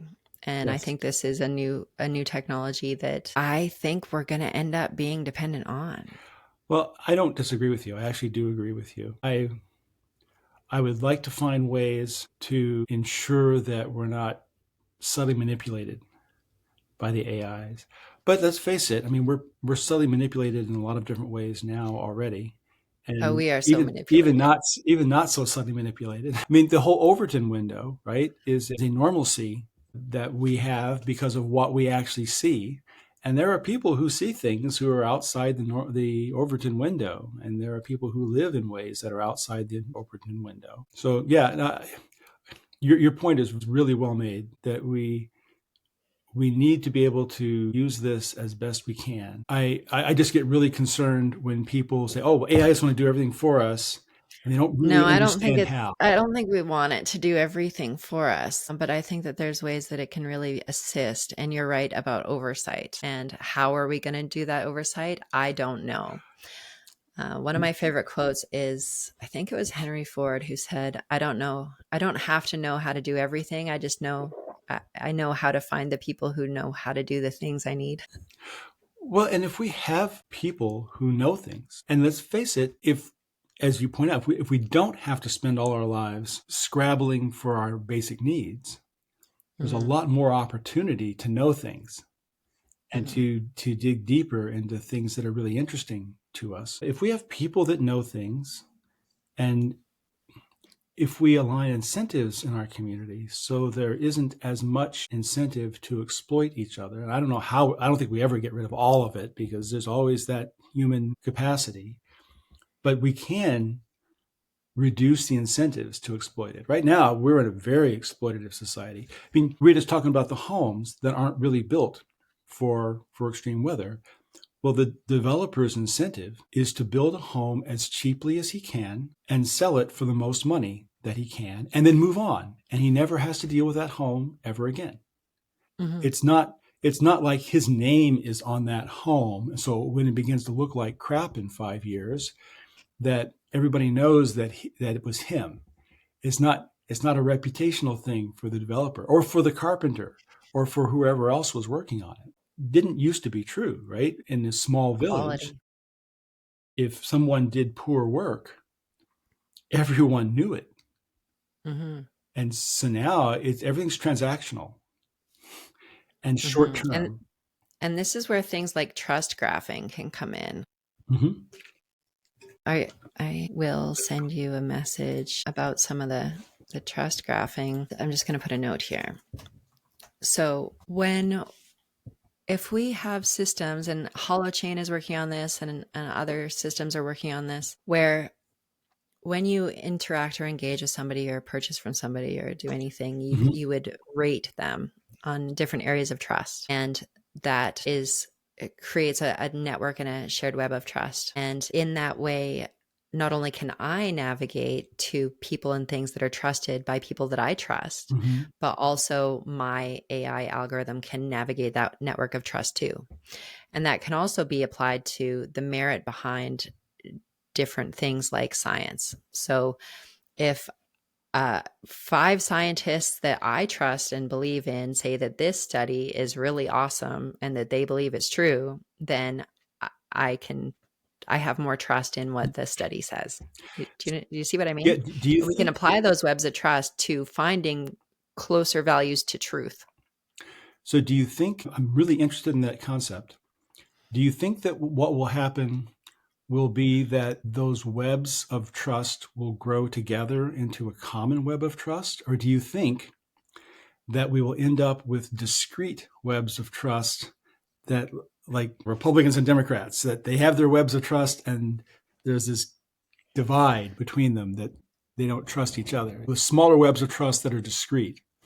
I think that what you would end up seeing when you map the web of trust is that it is definitely one web, because there's always somebody in your network who is friends with both Republicans and Democrats and Right. trusts each of them, but doesn't necessarily trust their party. I think the 2-party system is the dumbest thing I've ever heard. I've thought that since I was a kid. It doesn't make any sense at all. Well, it didn't start off that way, right? I mean, it sort of emerged in the U.S. And I don't know why it's always stayed 2 parties. That hasn't been true in other countries. There have been multiple parties. Well, I think it's duality and conflict and the shock doctrine, you could say, like Naomi Klein talks about, creating chaos in people's lives so that they're distracted and just keep being good little consumers and workers, really, and keep towing the line. And we need to break out of that mental mold. But if we create systems where people can actually have their needs fulfilled, which is why I think it's so important that when you're building your self-sustaining community, you figure out ways to make the food and energy production community owned. Okay. Because when somebody's needs are taken care of in their Maslow hierarchy of needs. Yeah. Are you familiar with that? Yes. So their food, shelter, security, comfort, love, purpose are like some of the main basic things. If you don't have your basic shelter, food, and stability needs met, you are unable to access those higher levels of consciousness that are needed to really truly be a good person and a productive member of society and have really creative ideas and be innovative and come up with all these things. So the very first basic thing is to have those basic needs met. And we can do that in a way that is not communism at all, and that is not a handout, but rather when somebody buys into the community, they also buy that they will be fed and watered and sheltered and have their energy needs met for the rest of their lives. It's a thought just to consider. No, I love the idea, and my mind starts going, well, how do we actually ensure that? I have some ideas. Absolutely. I think we're going to have lots of wonderful discussions besides just this one. I think so too. Just over the course of 2 minutes, I'll tell you about one of the ideas I had. Okay. For a smaller community, not a bigger one, but a smaller one, approximately 300 residents in 2 residential towers of 75 units each, or 150 total units, where there is an Earth Power Lodge biorefinery that is producing the energy and biostimulants and the biochar. It's connected to a vertical farm, which is producing food, more than enough food for the community. And the biorefinery is producing more than enough biostimulants for the community. It's also, so the power from the biorefinery goes to the vertical farm, to the greenhouses, to the residences. The biostimulants go to the vertical farm, to the greenhouses, to the gardens, to the orchards. And only 15% of it is used on site. The rest is sold for millions of dollars.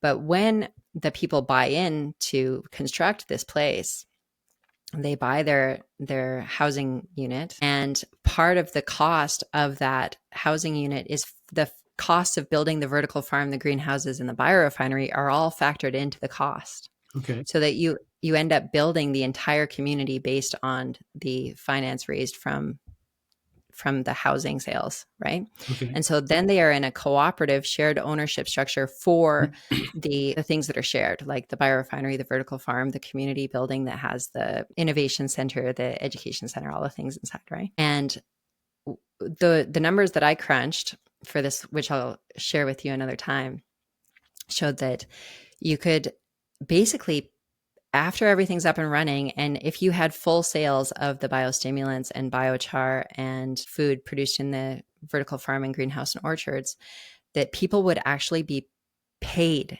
to live there, that the amount that they would receive from the cooperative venture would be more than the cost of their mortgage that they went into it with. It would pay their mortgage and pay them and feed them and power them. So that sounds like it would be a very attractive community to live in. Right? So you might have a lot more than 300 people who would want to live there. Maybe you have 50,000 people who want to live there. Well, the thing about that How do you is that decide there's which only ones? there's only so much energy produced by the Earth Power Lodge biorefinery. Right. So it can't support really huge communities in its current setup. And also the main output of it is the biostimulant, which is actually more important than the energy when it comes to regeneration and food production and fixing the hydrological cycle problems that we have on the planet right now. But all of that can also be tied to that regenerative token that I was telling you about, right? So that's one quick idea about it, and we can get into details another time. Mm-hmm. But the people who are living in that community, they're getting healthy food, they have an amazing place to live, and they're basically living for free after they've bought in. Well, that was my real question, though, was if you have 10,000 applicants for 300 positions, how do you decide who lives there? Well, in the beginning, I think it goes with Beginning might be first whoever come, first sees the served. vision and wants to buy in, right? Yeah. It has to be first come, first serve partially, but then there also needs to be a filtration process or a filter process. Yes. By which you make sure that you've got people that are in alignment with each other so that there's not huge conflict. But you also need to have governance models and structures and communication and personal growth and all of those things in order for people to live together, because it's not just about the physical systems. No, it isn't. No, it isn't. It's about how we relate to each other, how we share with each other, if we can process our own feelings and not take our shit out on other people.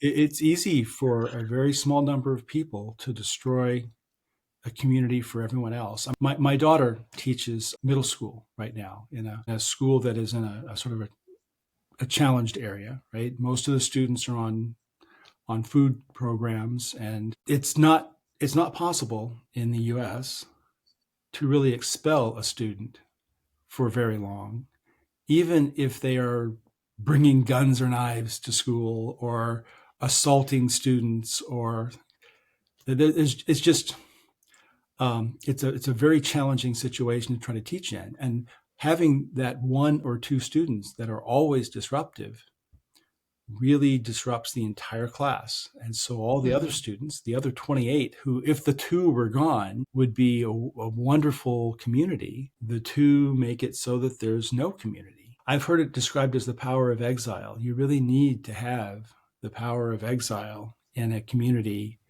to be able to, if someone cannot, don't even want to say fit in. I don't think you have to be a certain way. You just have to not be disruptive. And disruptive isn't having different opinions or looking different or dressing different or anything like that. Disruptive is violence, and disruptive is Causing suffering. yeah, that's a really good way of putting it, causing suffering for other people. And I think the power of exile is about the only thing you can do in a small community like this. Yeah. The thing about exile is that it's one of our core fears, and it's biological, because if we don't have the tribe, we know Yes. that we could die. Right? So ostracizing people or exiling them is one of people's biggest fears, which is why people can't trust each other or feel as though they can't trust each other. Like, how do I know if I buy into this place and agree to all these rules that, you guys aren't going to kick me out for having an opinion about something? So again, that's where we can utilize meritocracy and trust graphing to influence, or not to influence, but to measure somebody's amount of influence in certain areas. So for example, if there is a plumbing decision to be made that is about plumbing, I want plumbers and people in water industry and engineering to be addressing that question. I don't want the kindergarten teacher or somebody else to be making the high quality or plumbing even the decisions. mayor. Or even the mayor. That's exactly the truth. The mayor should be making plumbing decisions. Right. So when we're able to coordinate utilizing AI to support these trust graphs and merit in certain areas, education, to be able to know how qualified somebody is, then we can tag certain amounts of value to their votes, like in DAOs. Do you know about DAOs and how you can weight the votes based on somebody's length of time they've been in the DAO? I don't think ownership shares is necessarily the best way to weight somebody's vote, but I think merit is. I think it's a good way to, merit and trust are a good way to weight a vote. I think there's a lot to be said for that. And then somebody might leave optionally if they have been so disruptive that they no longer have merit points and they are no longer trusted in a community, then they will voluntarily leave to go somewhere else where they feel more aligned. So that sounds a lot like the ostracization that you were talking about, being ostracized. Well, it's more like they recognize, I mean, in a way, it's... Well, the idea that you've lowered their merit is a form of... That they've lowered their merit. Well, they've lowered their merit, okay. But the fact that their merit is lowered in the eyes of everyone else, because if it was only an internal thing, then no one would know. But if their merit's lower in the eyes of everyone else, that is like shaming. Well, it's not necessary. I don't know that it needs to be publicized. But for instance, if somebody's a rapist and a killer or a criminal, then they have less trust from everybody else in the system. And I don't know if there is a place for, well, let me reframe. I am not a legal expert. And I don't know enough about justice. I've read about unitive justice, restorative justice. What do we do with people who are psychotically dangerous and may never recover? I don't have an answer for that. It is a real challenge for communities because you want to think that if we're supportive and you have the right incentives, that people will mostly get along. There's always going to be some disagreements, and you want some disagreements. There's always going to be disputes. There might even be fights. All that's sort of okay. I mean, you kind of move past it. It's part of being human. But you're right. There's a level of that is dangerous. And if you have a rapist in the community, all women are afraid. It's better to get rid of the rapist than to have all women be afraid. And I don't know what that means. Where is there room for redemption? For somebody who is truly ready to heal and grow and change. And can we put those systems in place and have like a strike system or a rehabilitation? Like right now, the prison system is not working for rehabilitation, really. I don't think they're doing that right. More or less inculcates you into criminal. But what we've seen is that in some areas in Brazil, they have made ayahuasca legal in prisons.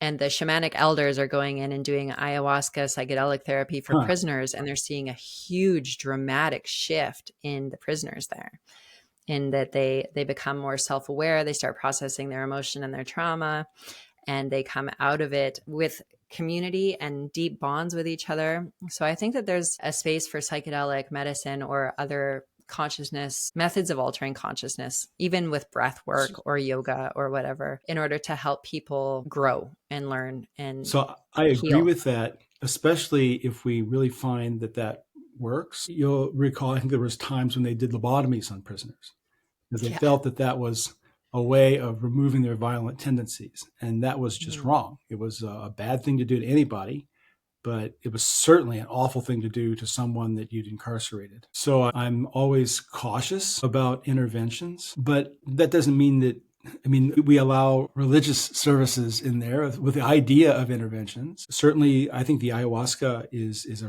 very intriguing idea to bring into something like that, because it might solve the actual problem that actually caused the behavior in the first place. So that's a really interesting thing to do. I would never force a prisoner to do that.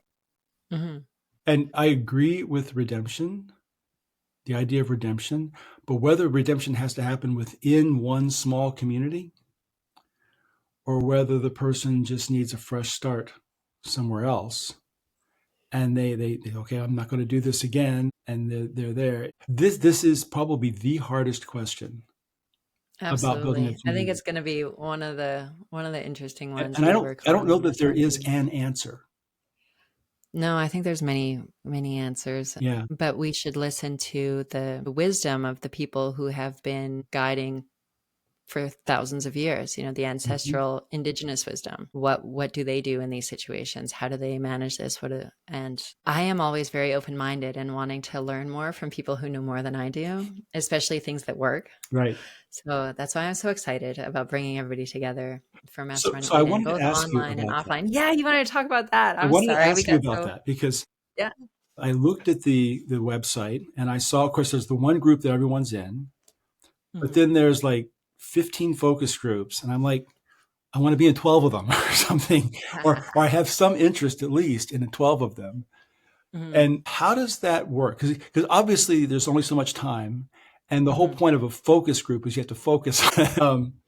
How do you think that will work? There are some people who say, I'm a water engineer. I want to be in the water focus group. That's an easy answer. Or I'm a power generator guy, or I'm a teacher. It may be very easy for those people to say, I definitely want to be in this focus group. I'm trying to build a community. So I'm looking at everything, but I also don't want to dilute my attention. In your mind, how would that work? How does that really work? Should people be in multiple focus groups? So I will explain to you how I see this happening. So whatever somebody's real area of knowledge and expertise is in, that's the focus group they should be in. Okay. And they are not going to miss out on anything because in their multidisciplinary group, they will be talking about all the other subjects Okay. and they can obviously connect with whoever they feel inclined to talk to. The first week of the in real life mastermind next year is called Summit Week. And it is where we're going to have a person or people from each focus group present about their domain. So, for instance, let's use the energy example again. They present about energy. They talk about how much energy each person uses, each household, Mhm. countries, how it's produced, the different types of production, some of their core challenges that they're seeing in the industry right now, and some of the advancements, Mhm. new technologies in solar and wind and nuclear and in storage, right? And they do a 1 hour summary presentation that Mhm. is very much an overview and not too specific, Okay. because everybody else is going to watch that presentation and they're going to get a feel for energy. And then we do that over the course of the week with every focus group over the course of 5 days. Okay. And so from the very beginning, everybody that's present, and we're going to live stream Summit Week. So everybody who's not present is going to get a feel for what's happening in each different field, not necessarily the solutions that we're choosing for Masterminding Eden, but just kind of the field overview. And that can help to open people's minds to things that they've never considered or thought about before. Okay. For instance, maybe the farmer didn't know a thing about hemp stalks used in Sure. biofuel generation or something, right? And then that farmer's all excited. So that is summit week, which is all about educating everybody there Hmm. a little bit and having them cohere around the bigger picture of like what is all around us that we can tap into. Hmm. Getting people excited about the different possibilities. Then the second week is when we start breaking off into focus groups and multidisciplinary groups. So you would be with your focus group, for example, in the morning, where you would discuss, let's again use the example of energy generation. Okay. So the second week is all about inquiry, which is clearly defining the problems that we need to solve so that we can answer them. So when it comes to energy, it's how much energy do we need to produce? How are we going to produce it? What can we use to produce it? How are we going to transmit it? How are we going to store it? Those are the main questions. But each one of those questions has maybe even 100 or 200 or 1,000 sub questions Right. that come off of those. So the process of inquiry is not in answering the questions, it's in asking more of the questions that you would need to know answers to in order to answer the question. Okay. So we do inquiry, and you start with a focus group in the morning, and then in the afternoon you go into the multidisciplinary group and you're asked some of the same questions and some of the different questions. But all of these conversations are being recorded and transcribed into our collective intelligence system, which is decentralized or housed in a decentralized computation system called Threefold, which you can look up too. And we're combining the AI hive mind wisdom of several different organizations. So there's this one fellow who's our probably the most advanced AI person we have on the team. His name is Amr Inam, and he's been working in AI for 25 years or so. He was the chief AI officer. He's worked at Nike. He's been part of X Prize and part of Forbes Council, Innovation Council. And he's developed a AI system he calls Cognicy, which is a wisdom-based hive mind for collecting knowledge. Hmm. So he has been at masterminds in Dubai where they put a microphone in the middle of the conversation and they record it. And then we will be doing that with all of the different groups, right? Okay. So when that data is analyzed and compiled, we will be able to see what the emergent ideas are and what the collective intelligence is around the answers and the questions that are being asked, because it's almost a way of measuring the emergent desire of Sure. God or consciousness or whatever is really wanting to come through will come through in that way. I feel like I may Are have you thinking gotten that you off would also track. do that during the collaboration sessions over the course of this next Online. year? Yeah, so every one of them is going to be recorded and put into that hive mind that we can start training and utilizing to call information from. Even this conversation, with your permission, we'll go into that database so that information can be pulled from it if it's relevant. Okay, cool. Well, I think you've really found it a very fascinating approach to doing this. I mean, I've seen, for example, I was at the Edge Cities conference, and they're looking at pop-up cities where people come and collaborate in person, but it's not really collected. Mm-hmm. And then there are other conferences, there's other organizations that happen.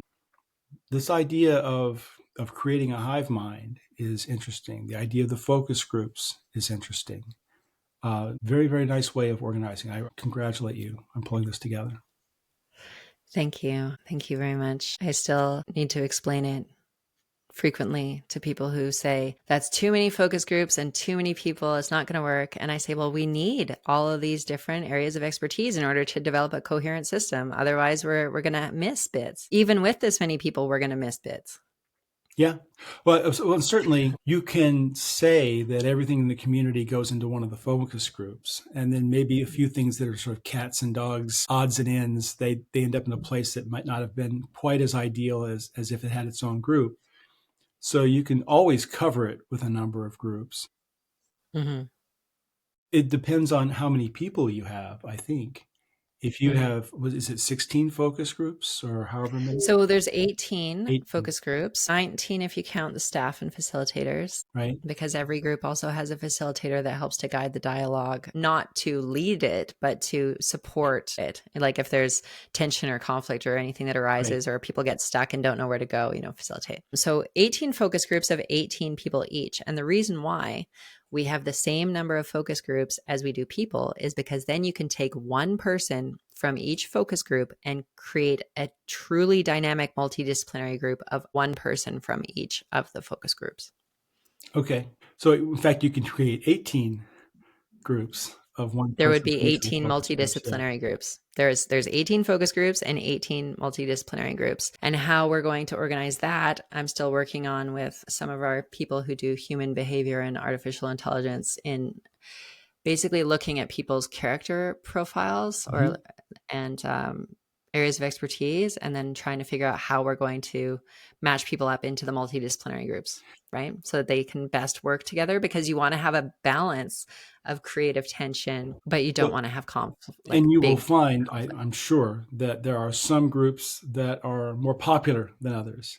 You might have some groups where you might have 50 people who want to be in it, and some groups where you might have 3 or 4.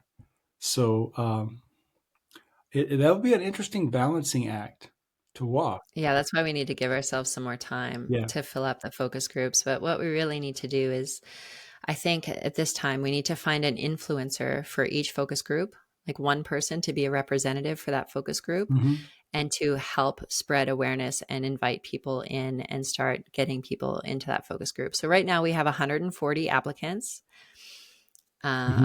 And I can show you later the breakdown of the different focus groups that they chose. And there are still a couple focus groups that only have 1 or 2 people in them. Well, that's not going to work. We need more people. But in order to do that, we need to tap into those networks. Do you have somebody in every focus group at this point with that many people? We do not. There's 1 or 2 focus groups that still don't have someone. And that is simply because I'm overloaded, quite honestly, with all the things that I'm trying to do, because I'm bootstrapping this mostly myself. And so I've been doing, the website and the marketing and the crowdfunding and the social media and figuring out the business model and the event coordination, and then building in the team that takes on different pieces of it. But they're all still looking to me, and they're all currently volunteers working on potential revenue share cooperatively when this succeeds. So a lot of it falls back on me. So I've been doing it all. But if I could focus on the things that I am really good at, then I know that I can network my way to every person we need. I know that I can do it. I'm good at that. So as I pass off the things that other people can do and delegate those, and then focus on what I'm really good at, I think we're going to find the people we need. Good. The good is the enemy of the perfect, as they say, right? So while 18 by 18... Or rather, the perfect is the enemy of the good. Yeah. So whereas 18 by 18 may be some sort of ideal, I suspect anything close will be a really nice situation. I agree, especially if we have at least 5 multidisciplinary groups that do have every expert in them. Cool. Yeah. Well, I think that's it for today. This has been a very engaging discussion. I thank you so much for inviting me to do this and to talk with you. And I suspect, while they might not all be recorded, this will be the first of many discussions between us. Yeah, I think that there's still a lot of pieces we can cover, and I'm excited about it. And I'm honored and excited to know you, and that you exist, and that you're out there doing your thing in the world. And I celebrate and acknowledge all the effort that you put into writing all your articles, and the research that you've done, and the puzzle pieces that you're weaving together, and the effort that you're making to build and reimagine community. And I like Austin. I would consider coming to be in your community as long as I don't have to pay thousands of dollars a month for healthcare for my family. I'm Canadian, right? So we have the American medical system scares me. Well, there's a topic for a whole nother conversation for the future. Absolutely. Well, I hope you have a really beautiful day. You too. Talk to you soon. Bye-bye.